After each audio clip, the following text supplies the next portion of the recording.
দেশের স্বার্থ অক্ষুণ্ণ রেখে চট্টগ্রাম বন্দরের নিউমরিং কন্টেইনার টার্মিনাল এনসিটি পরিচালনায় ডিপি ওয়ার্ল্ডের সঙ্গে চুক্তির বিষয়ে সরকারের পক্ষ থেকে পর্যালোচনা করা হচ্ছে বলে জানিয়েছেন নৌ পরিবহন মন্ত্রী শেখ রবিউল আলম।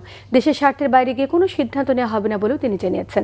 রবিবার দুপুরে চট্টগ্রাম বন্দরের কার্যক্রম পরিদর্শনে গিয়ে সাংবাদিকদের সঙ্গে এসব কথা বলেন তিনি। বলেন, বিষয়টি আরও ভালোভাবে বিশ্লেষণ করে তারপর সিদ্ধান্ত নেওয়া হবে। বন্দরের পূর্বে সকল অনিয়ম খতিয়ে দেখা হচ্ছে বলেও জানিয়েছেন মন্ত্রী।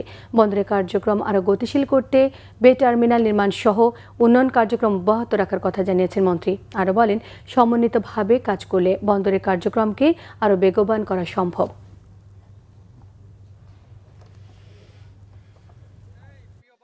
আমাদেরকে বৃহত্তর স্বার্থটাও চিন্তা করতে হবে। আমরা একটা পরিবর্তিত পরিস্থিতিতে এগিয়ে যাচ্ছি, প্রতিযোগিতাপূর্ণ বিশ্বকে ফেস করছি।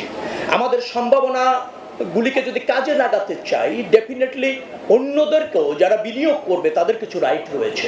সেখানে একটা প্রতিযোগিতা আছে আন্তর্জাতিক পর্যায়ে। ভিয়েতনাম যে সুবিধা দিচ্ছে, শ্রীলঙ্কা দিচ্ছে, ইন্ডিয়া দিচ্ছে, দিয়ে আবার তারা সুবিধা নিচ্ছে।